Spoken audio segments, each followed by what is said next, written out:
Good evening to all of you. Study with K Arora में आप लोगों का स्वागत है। पिछले टर्म पर मैंने एक क्लास डाली हुई थी, इलेक्ट्रिक चार्जेज एंड फील्ड। उस टॉपिक में मैंने सिलेबस के बारे में चर्चा की थी थोड़ा, और एक इंसिडेंट जो चर्चा की थी, आज हम उसके आगे रिव्यू करते हैं। चैप्टर का नाम है इलेक्ट्रिक फील्ड,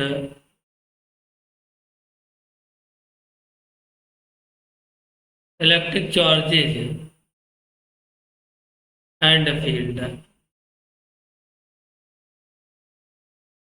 तो ये आपके चैप्टर का नाम है। इसको डिलीट कर लेते हैं पहले, चार्जेस सही नहीं लिखा हुआ है। ठीक है।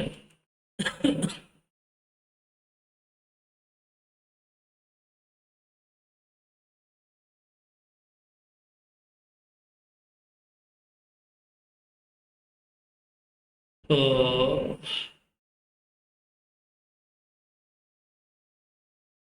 इलेक्ट्रिक चार्जेज,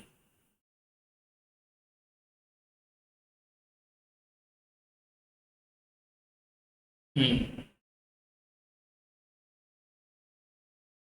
उस समय मैंने एक घटना की चर्चा की थी कि जब हम कांच की छड़ को, ग्लास रॉड को हम सिल्क से रगड़ते हैं, तो ये आपकी रही गिलास रॉड, गिलास रॉड, ये मान लेते हैं कि गिलास रॉड है,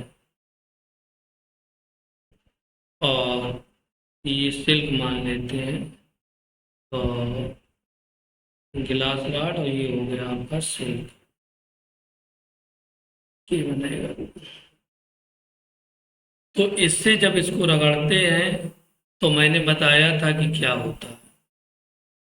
एवोनाइट की छड़ को जब बिल्ली की खाल से रगड़ते हैं तो उसके बारे में भी बताया था कि क्या हुआ था। तो इस घटना से आगे हम पूरी स्टडी करेंगे इसी घटना के बारे में, और इसी घटना से जुड़े हुए सारे जो हमें लगता है टॉपिक हैं, सभी टॉपिक इन घटनाओं से जुड़ सकते हैं।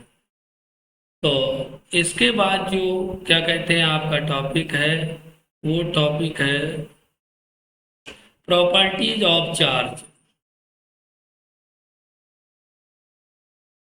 प्रॉपर्टीज ऑफ चार्ज, आवेश की गुण।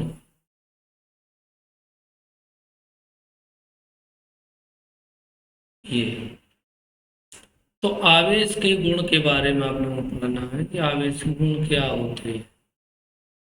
देखिए, मैं उसी घटना पर लौट कर आता हूँ दोबारा से। ये आपकी कांच की रॉड है, और इस कांच की गिलास पर कौन सा आवेश आता था, मैंने बताया था रगड़ने पर प्लस आवेश। और दूसरी रॉड एक ले लेते हैं गिलास की, तो उस पर कौन सा आवेश आता था, उस पर भी सेम, क्योंकि दोनों कांच की गिलास और दोनों सिल्क से रगड़ी जा रही है।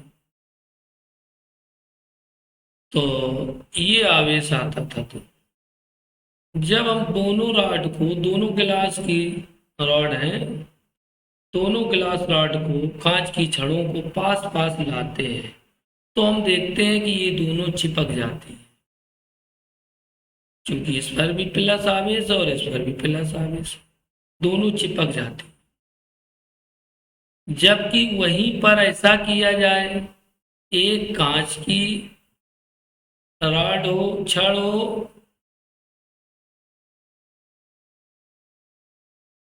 और दूसरी क्या कहते हैं, ये हमने ले ली एवोनाइट की छड़, इसको बिल्ली के खाल से रगड़े हुए हैं, तो इस पर माइनस आवेश आ जाएगा। ये आपकी गिलास रॉड है, कांच की छड़ है, और ये है एवोनाइट की छड़।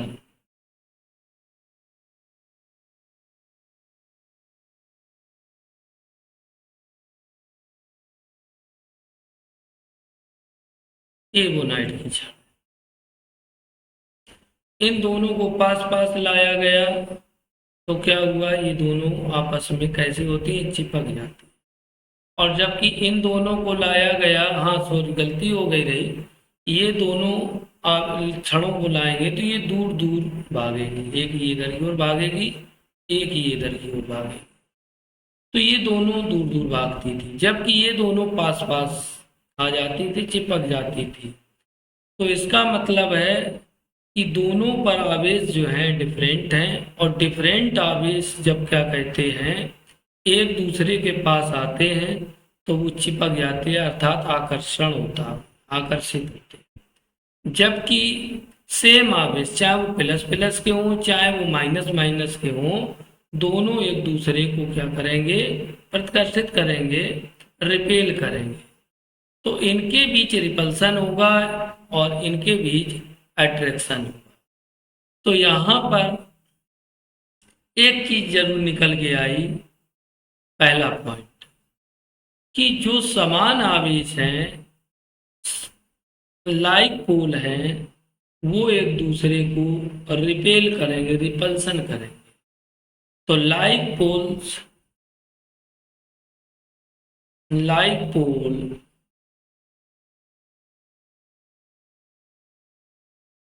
पोल ना लिखे, चार्जेस लिखे यहाँ पर तो अच्छा रहेगा।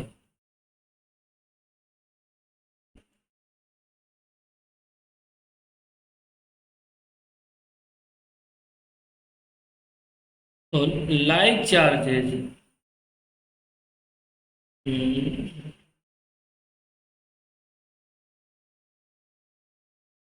इसको पेन ले लेते। जो लाइक चार्जेज होते हैं, एक दूसरे को क्या करते हैं, रिपेल, रिपल्सन। तो इनमें रिपल्सन होगा, अर्थात समान आवेश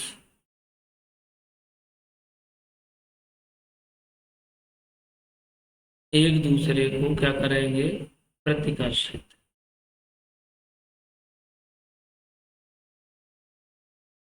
और जबकि अनलाइक चार्जेस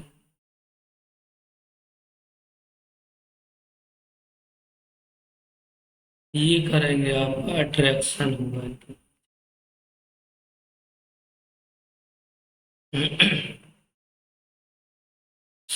असमान आवेश,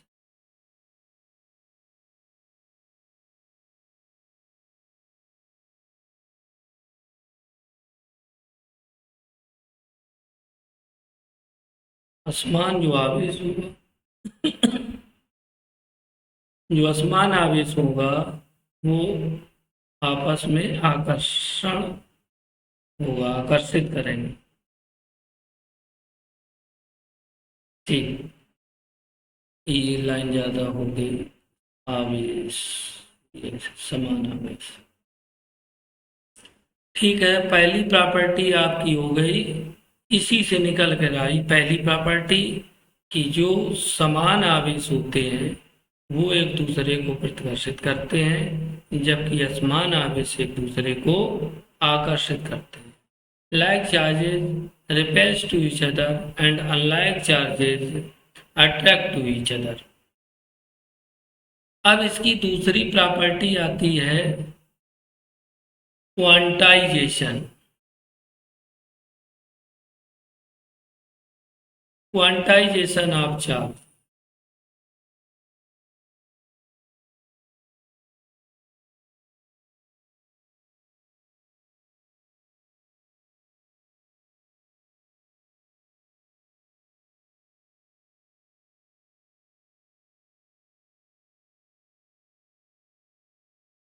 ये क्वांटाइजेशन जो चार्ज होता है,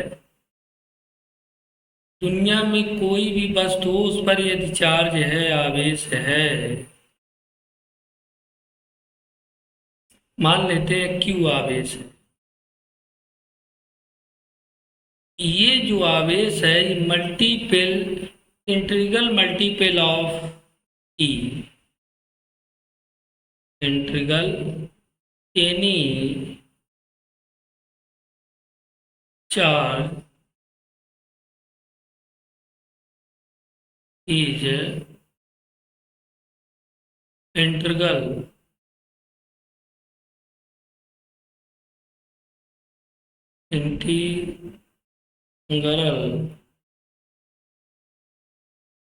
मल्टीपल ऑफ ई। ई जो है इलेक्ट्रॉन पर आवेश होता है। E is the charge of electron. E जो आवेश है वो एक इलेक्ट्रॉन का चार्ज आवेश है। Q equal to N. किसी वस्तु पर यदि n इलेक्ट्रॉन है तो इसका मतलब उस पर आवेश कितना है, n। जो भी आवेश होगा किसी वस्तु पर वो इंटीग्रल मल्टीपल ऑफ ई होगा। इसके गुणक में, ई के गुणक में ही होगा, चाहे वो एक इलेक्ट्रॉन के बराबर हो, चाहे दो इलेक्ट्रॉन के, चाहे तीन इलेक्ट्रॉन के। अर्थात कोई भी आवेश इलेक्ट्रॉन के आवेश के गुणक में होता है। सीधी सी। अब आते हैं तीसरा पॉइंट। तीसरे पॉइंट के बारे में चर्चा कर लेते हैं, कंजर्वेशन ऑफ चार्ज।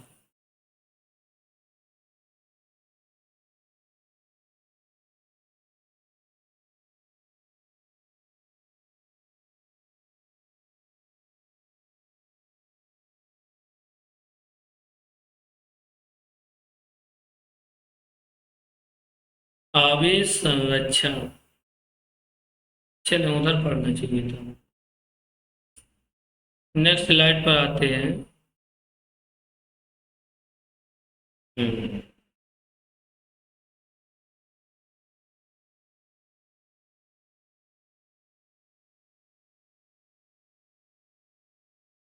ठीक है, सेकंड स्लाइड पर तो हमने बताया था कंजर्वेशन ऑफ चार्ज, ले लेते हैं।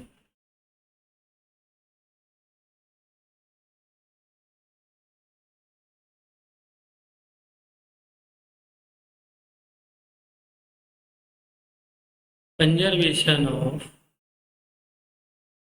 चार्ज, इसकी हिंदी होगी आवेश संरक्षण।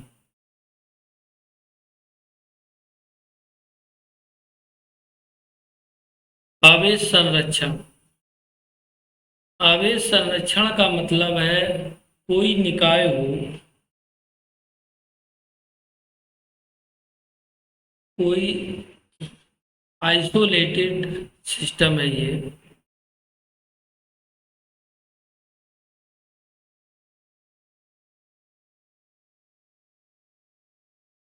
कोई निकाय, विलगित, आइसोलेटेड मतलब विलगित। तो ये विलगित निकाय है, बिल्कुल अलग एकदम से। तो इसका जो कुल आवेश होगा वो संरक्षित रहता है, वो आवेश नहीं बदलता है। कुल net charge is conserve, net charge of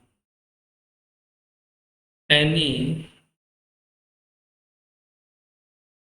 isolated system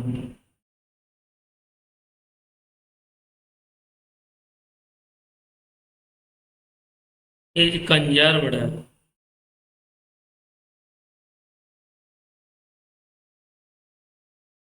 तो कंजर्व्ड रहता, किसी विलगित निकाय का कुल आवेश संरक्षित रहता है। इसका मतलब क्या है, इसका चार्ज नहीं बदलता है। अब हम इसका एक थोड़ा एग्जाम्पल देख लेते हैं, समझ में आ जाएगा।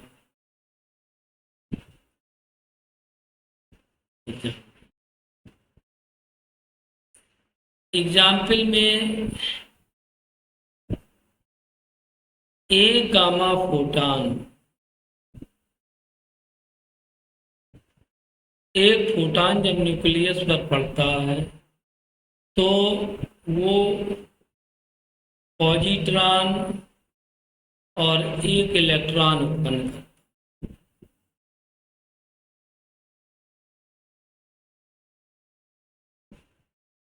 ये आपका इलेक्ट्रॉन हो गया, ये पॉजिट्रॉन। यहाँ पर देखें, जो गामा फोटॉन था वो किसी न्यूक्लियस पर पड़ा, उसने एक इलेक्ट्रॉन एक पॉजिट्रॉन पैदा किया। इसको हम पेयर ऑफ प्रोडक्शन भी बोलते हैं, इस क्रिया को पेयर ऑफ प्रोडक्शन, युग्म उत्पादन, युग्म उत्पादन। युग्म उत्पादन क्या है? जब फोटॉन किसी न्यूक्लियस पर पड़ता है तो वो एक इलेक्ट्रॉन और एक प्रोटॉन पैदा करता है। इसको पेयर ऑफ प्रोडक्शन बोलते हैं, युग्म उत्पादन। जबकि वहीं पर इसका जस्ट कन्वर्सली, उल्टा कन्वर्जली,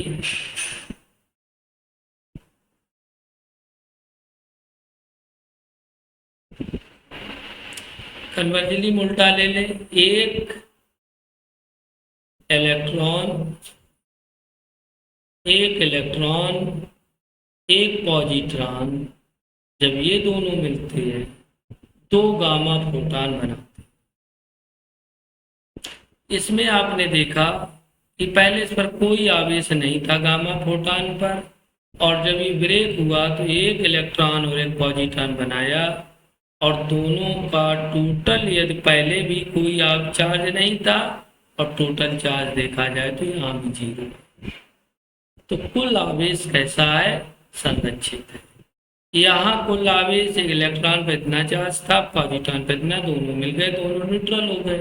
तो यहाँ भी कुल जो आवेश है दोनों का मिलाकर 0, तो गामा प्रोटॉन पर भी कोई आवेश नहीं होता। There is no charge on gamma proton. Here one positron and one electron forms 2 gamma photons. So there is no change of the charges in gamma photon, their net charge. तो net charge में कोई यहाँ पर कमी नहीं आई, जितना पहले था उतना बात हुआ। हम ये कह सकते हैं कि ना चार्ज को उत्पन्न किया जा सकता है ना नष्ट किया जा सकता है। ये सिर्फ एक स्थान से, या स्थान कहते हैं, एक बॉडी से दूसरे बॉडी में से ट्रांसफर किया जा सकता। तो जिस तरह संस्कृत में एक श्लोक था, उसमें आत्मा ना तो उत्पन्न होती है ना नष्ट होती है, गीता में कहा गया आत्मा ना तो नष्ट होती है ना उत्पन्न होती है, ये बस एक रूप से दूसरे रूप में चली जाती है। यहाँ पर यही स्थिति है कि यहाँ पर इलेक्ट्रॉन जो आवेश है ना तो उत्पन्न होता है और ना नष्ट होता है, बस एक वस्तु से दूसरे वस्तु में ये चला जाता है। एग्जाम्पल के लिए, तुमने जब गिलास रॉड को सिल्क से रगड़ा था तो कुछ इलेक्ट्रॉन जो थे गिलास रॉड के सिल्क में चले गए थे। तो जो कांच की गिलास थी वो आपकी धनात्मक आवेश हो गई थी, और वहीं पर जो सिल्क था वो ऋणात्मक आवेश में हो गया था। तो यहाँ पर हमने 2 आपके एग्जाम्पल बताए कि कंजर्वेशन, जो आवेश संरक्षण है, किस तरह से आवेश संरक्षित रहता है। याद रहे, आवेश ना तो उत्पन्न होता है ना तो नष्ट होता है, बस एक वस्तु से दूसरे वस्तु में ट्रांसफर हो जाता है, स्थानांतरित हो जाता है। इस सिद्धांत को, और कुल आवेश संरक्षित रहता है, इस सिद्धांत को आवेश संरक्षण का नियम कहते हैं। अब हम आते हैं 4th नंबर, इलेक्ट्रिक जनरेटर।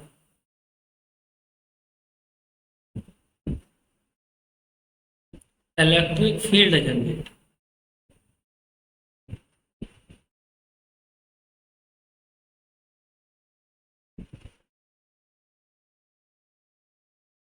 वैद्युत क्षेत्र का ये उत्पादक है।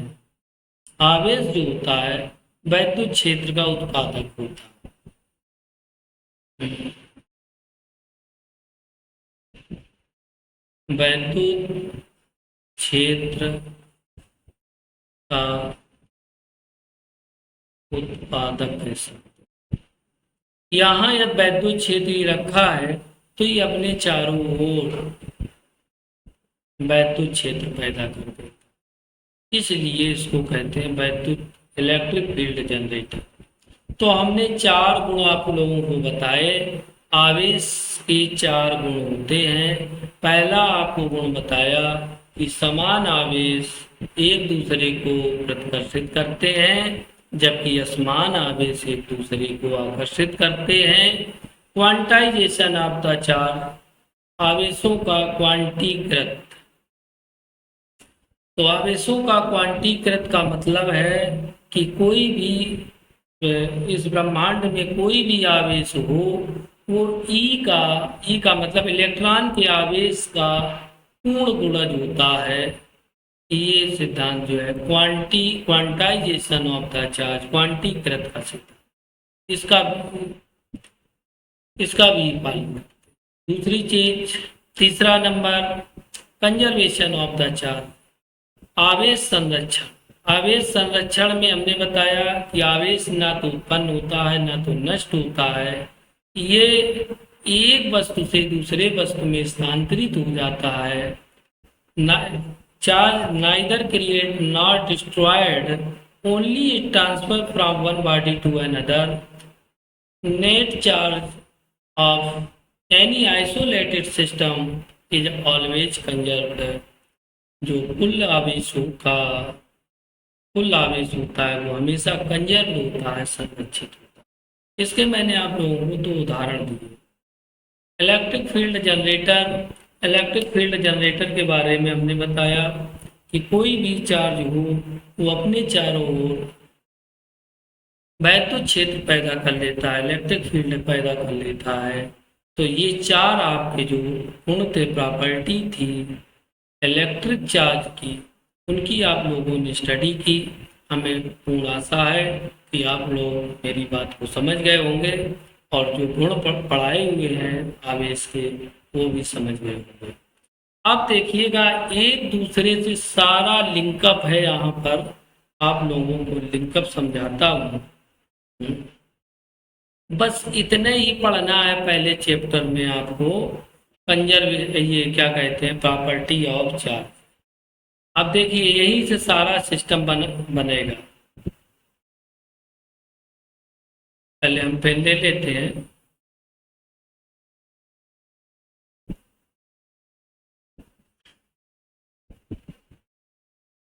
तो अब आगे आते हैं कि जैसे कोई ये पॉइंट चार्ज है, अभी पढ़ाया ना चार्ज के बारे में, ये पॉइंट चार्ज है, ये चार्ज यहाँ पर रखा हुआ है। इसके स्वयं के हमने चार गुण बताया कि फोर प्रॉपर्टी जिसकी हमने आपको बताई। तो होती तो और भी है, इलेक्ट्रिक पोटेंशियल पैदा होना, लेकिन बस चार प्रॉपर्टी आप मेन याद रखें। अब समझिए कि पहली प्रॉपर्टी थी कि ये लाइक करता था, मतलब समान आवेश को रिपल्सन और असमान आवेश को आकर्षित करता, ये मैंने बताई थी। अब तुम्हें मालूम होना चाहिए जब ये आवेश है यहाँ पर प्लस का मान लेते हैं तो ये अपने चारों ओर क्या पैदा करेगा, इलेक्ट्रिक फील्ड पैदा करेगा। अब हमको इसके इलेक्ट्रिक फील्ड के बारे में पढ़ना है कि इलेक्ट्रिक फील्ड क्या होगी। तो इलेक्ट्रिक फील्ड के बारे में पढ़ना है, स्टडी करना। पहला पॉइंट,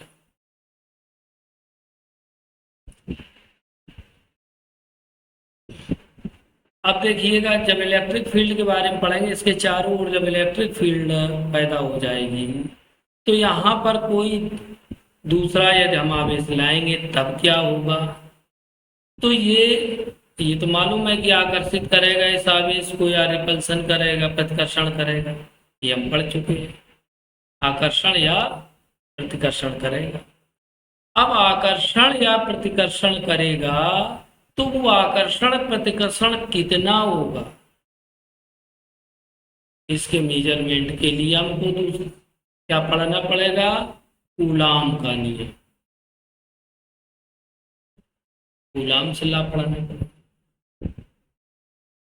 तो हमें कूलाम का नियम पढ़ना पड़ेगा कि कितने बल से आकर्षण या प्रतिकर्षण बल कितना होगा, इसके लिए हमें कूलाम से ला पढ़ना पड़ेगा। और पहले नंबर पर क्या पढ़ना पड़ा, इलेक्ट्रिक फील्ड।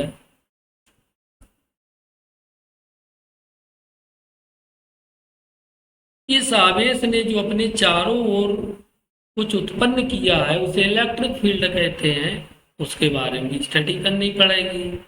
और यहाँ पर यदि कुछ दूसरा चार्ज लाते हैं तो उसके बारे में स्टडी करेंगे कि कितना बल इस पर लगेगा, तो ये हमें कौन बताएगा, कूलाम्स का लॉ बताएगा। इसके बाद इसमें और चार्जेज लाएंगे, अभी एक चार्ज लाए हैं, फिर दो तीन चार्ज और लाएंगे, दो तीन आवेश लाएंगे, तो हमें क्या पढ़ना पड़ेगा फिर, इस टॉपिक में भी है, forces on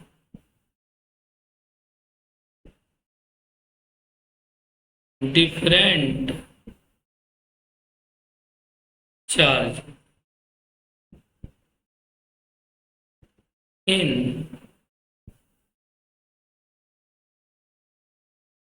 uniform electric field. विभिन्न आवेशों के बीच लगने वाला बल एक समान वैद्युत क्षेत्र में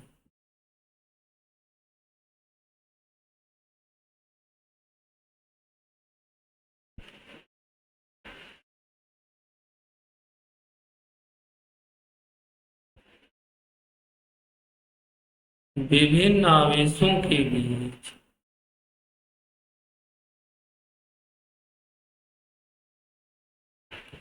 लगने वाला बल, लगने वाला बल। हम्म, तो ये हमने देखा कि अब डिफरेंट।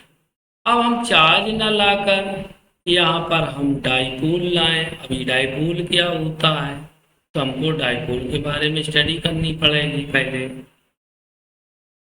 तो ये आपका आ गया डाइपोल, इसको बोलते हैं द्विध्रुव। तो हमें डाइपोल इसके अंदर लाएंगे, इस डाइपोल पर कितना ये बल लगाएगा, इसका जो वैद्युत क्षेत्र है डाइपोल पर कितना बल लगाएगा, इसकी भी स्टडी करना पड़ेगा। Electric field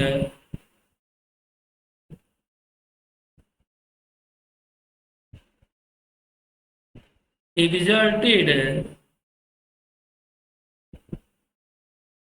a force on dipole, dipole पर कितना फोर्स लगाएगा, इसकी भी स्टडी हमको करना है। द्विध्रुव पर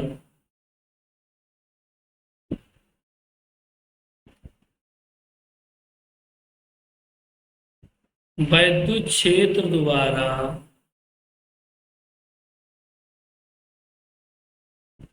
लगाया गया बल, तो इसकी भी स्टडी करना है। नंबर छठवें पे देखते हैं इलेक्ट्रिक फ्लक्स।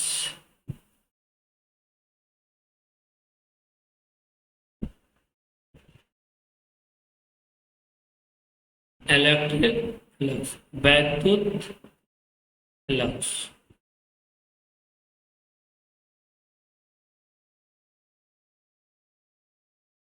तो ये वैद्युत फ्लक्स हो गया।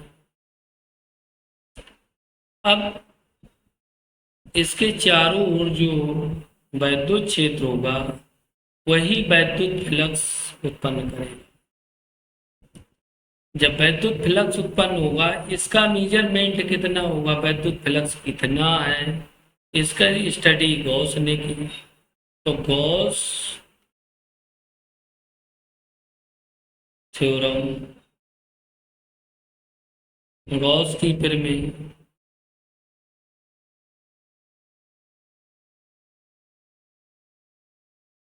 और गॉस की प्रमेय से कैसे निकालेंगे वो उसका अनुप्रयोग हो जाएगा।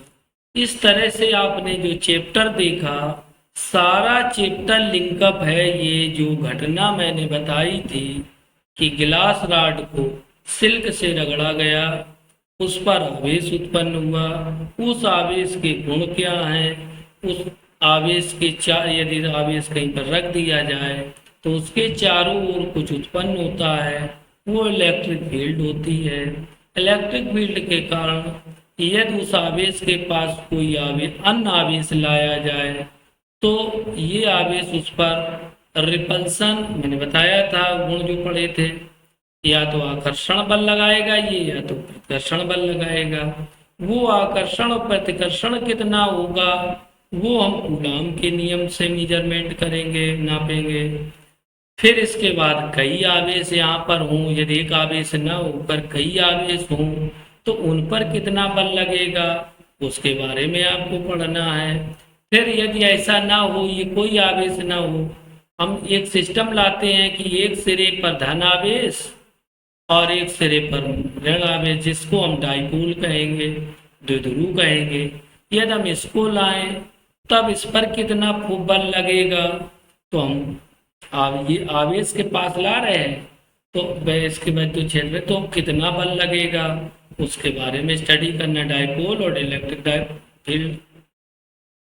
फिर इसके बाद ये इलेक्ट्रिक फील्ड जो है क्या कहते हैं, इलेक्ट्रिक फ्लक्स भी उत्पादित कर, इलेक्ट्रिक फ्लक्स का भी यहाँ पर जनरेशन होगा, इलेक्ट्रिक फ्लक्स भी उत्पन्न होगा। वो इलेक्ट्रिक फ्लक्स के बारे में जानेंगे।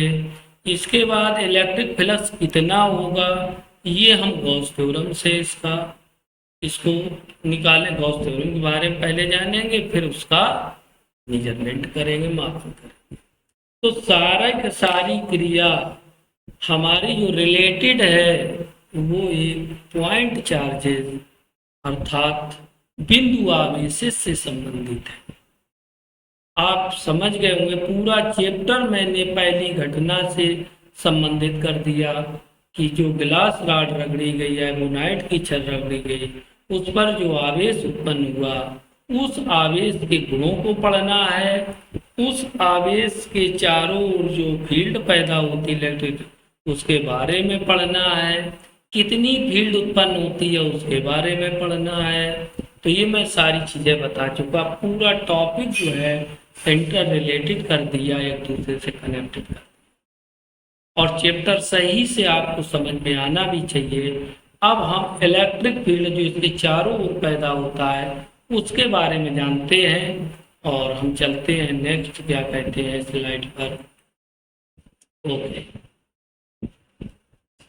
अब यहाँ पर इलेक्ट्रिक फील्ड के बारे में आते हैं।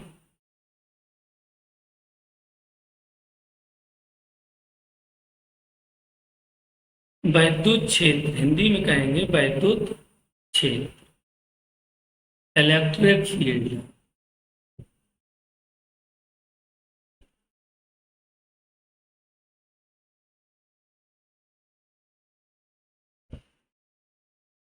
इलेक्ट्रिक फील्ड कोई यदि आवेश है, मैंने बताया अपने चारों ओर वो क्या उत्पन्न कर, कुछ उत्पन्न करता, इसी को हम कहते हैं इलेक्ट्रिक फील्ड। ये चार्ज लिख देते हैं line,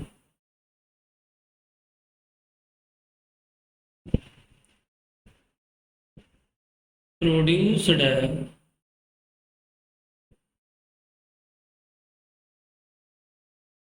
in space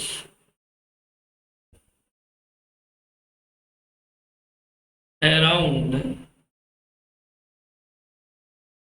itself is called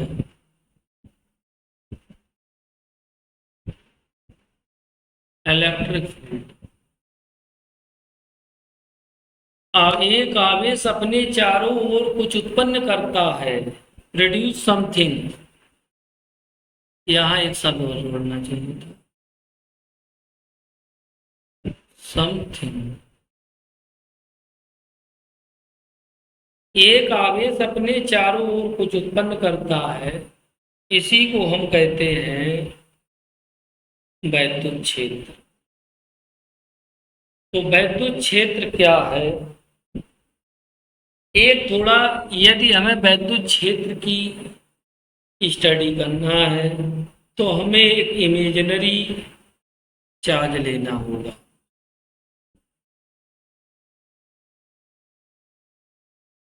let us consider N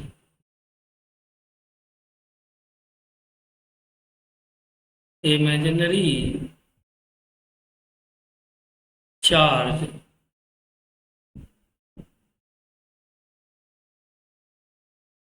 Q not. एक इमेजिनरी चार्ज हमने कंसीडर कर लिया क्यू नॉट। क्यू नॉट पर हमेशा जो चार्ज रहेगा प्लस का रहेगा, और इसके द्वारा जो, इसी को हम कहेंगे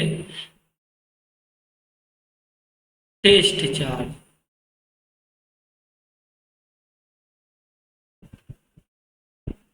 हिंदी में कहेंगे परीक्षण आवेश।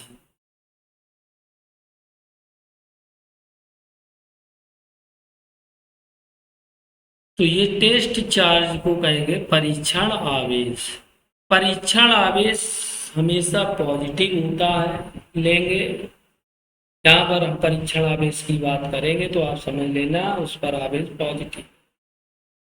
परीक्षण जो आवेश होता है वो इतना छोटा होता है कि उसके द्वारा कोई भी वैद्युत क्षेत्र पैदा नहीं किया जाता है, जबकि ये व्यवहारिक में संभव नहीं है। मैंने बताया कोई भी आवेश हो, कोई भी चार्ज हो, अपने अराउंड इलेक्ट्रिक फील्ड पैदा करेगा। तो ये भी क्या कहते हैं, वैद्युत क्षेत्र पैदा करना चाहिए। लेकिन इसी वजह से हमने ऐसा चार्ज दिया है कि जो चार्ज संभव नहीं है, इसीलिए हमने लिखा है इमेजिनरी, काल्पनिक। तो ये जो परीक्षण आवेश है सिर्फ काल्पनिक है। अब हम स्टडी करते हैं वैद्युत क्षेत्र के बारे में, देखते हैं। यदि कोई एक आवेश है, यहां पर ले लेते हैं, सपोज दैट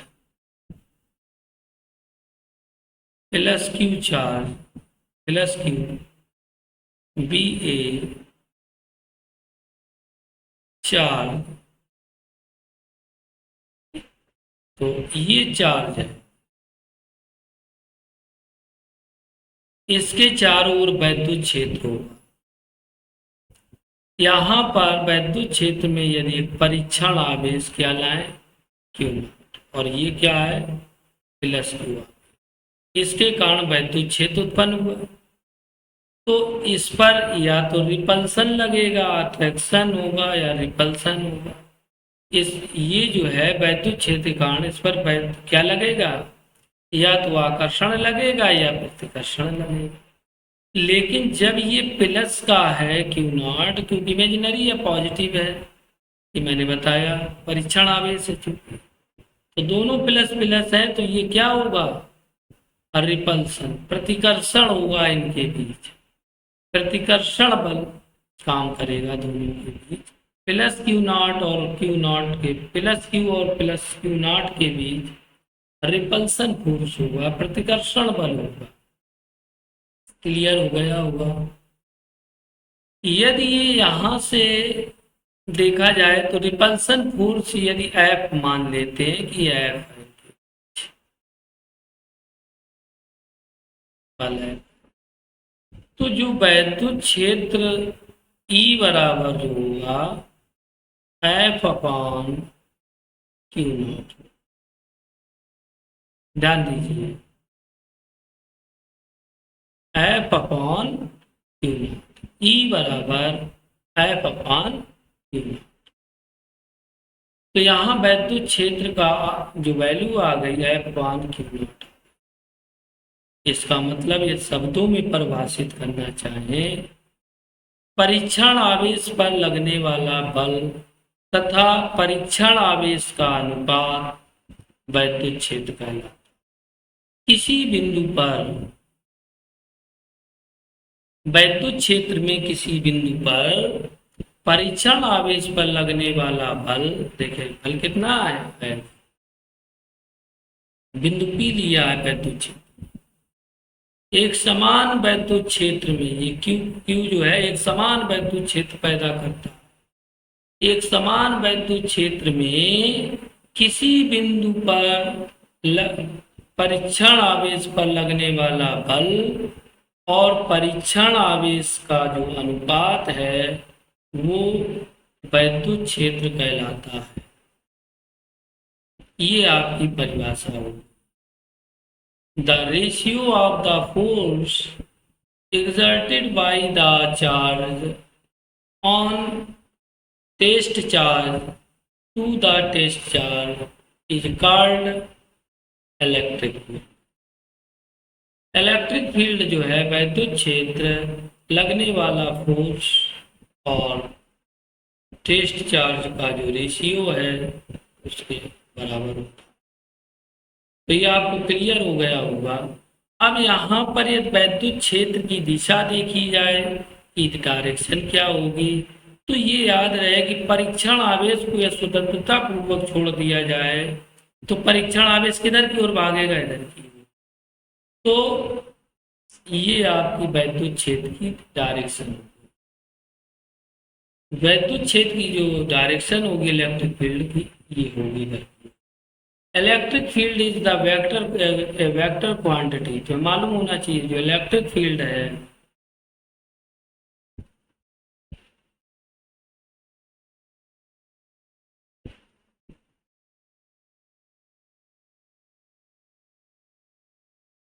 वेक्टर क्वांटिटी,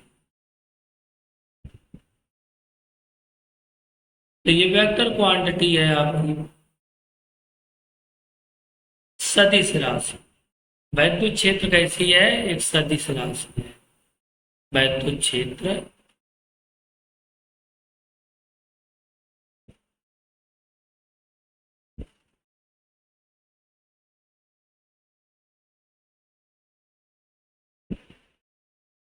तो वैद्युत क्षेत्र एक क्या हुई, सदिश राशि हुई, और किसके बराबर हुआ, E equal to F upon Q not के बराबर। अब हम देखते हैं आगे, नेक्स्ट स्लाइड पर बढ़ते हैं। आप लोगों को समझ में आ गया होगा, मुझे पूर्ण विश्वास है कि आप टॉपिक को समझ गए होंगे। चलिए, यदि हमें किसी पॉइंट पर वैद्युत क्षेत्र का कैलकुलेशन करना है तो इसको एक बार फिर से देखें। ये प्लस आवेश है और इसके कारण वैद्युत क्षेत्र हमको इस पॉइंट पी पर निकालना है। पी की जो डिस्टेंस है यहाँ से वो आर है, और यहाँ में पी पॉइंट पर वैद्युत क्षेत्र निकालना। यहाँ पर हम क्या कहते हैं, परीक्षण आवेश ले देते हैं जो प्लस क्यू नॉट है। इसके बीच लगने वाला जो रिपल्सन फोर्स है, प्रतिकर्षण बल है, ठीक तो यहाँ लिखेंगे to find out electric field due to a point charge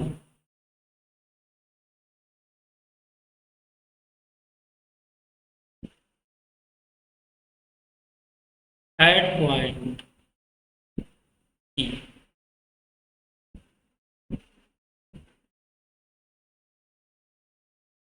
तो पी पॉइंट पर है, तो यहाँ पर हमें वैद्युत क्षेत्र पता करना है कि कितना होगा। ठीक है, ये वैद्युत क्षेत्र हम पता करेंगे कि होगा कितना। तो हम सबसे पहले यहाँ कूलाम्स लॉ लगाएंगे। आप लोगों ने अभी कूलाम्स लॉ पढ़ा नहीं, कूलाम्स लॉ थोड़ी देर में पढ़ाते हैं, पहले हम इसको जान लेते हैं। कूलाम्स लॉ क्या हो जाएगा? कूलाम्स लॉ के अनुसार F बराबर आपका हो जाएगा 1/4πε0 Q/r²। ये फ्री स्पेस में है, निर्वात में।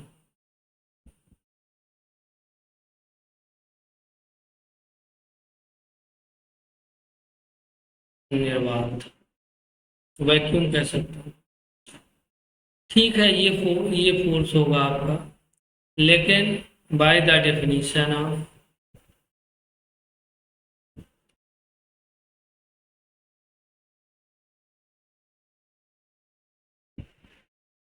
इलेक्ट्रिक फील्ड,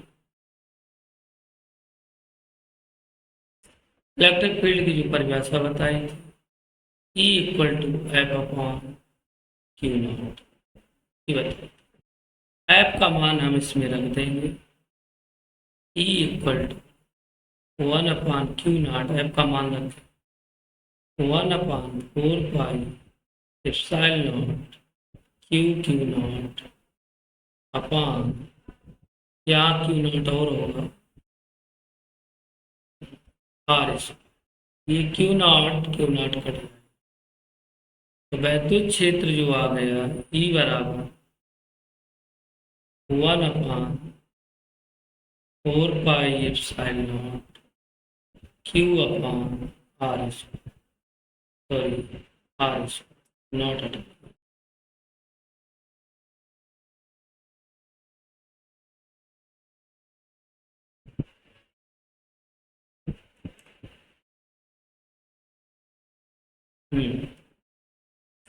तो ये आपका वैद्युत क्षेत्र आ गया। किसी बिंदु आवेश के कारण हमारा जो वैद्युत क्षेत्र होगा वो कितना होगा? E = 1/4πε0 Q/r²। ये वैद्युत क्षेत्र निकाला कि किसी बिंदु पर वैद्युत क्षेत्र कितना होगा बिंदु आवेश के कारण। तो ये हमने आपको बताया, वैद्युत क्षेत्र की जो क्या कहते हैं राशि है, ये वेक्टर क्वांटिटी है, सदिश राशि है। तो वैद्युत क्षेत्र की दिशा जो होगी ये होगी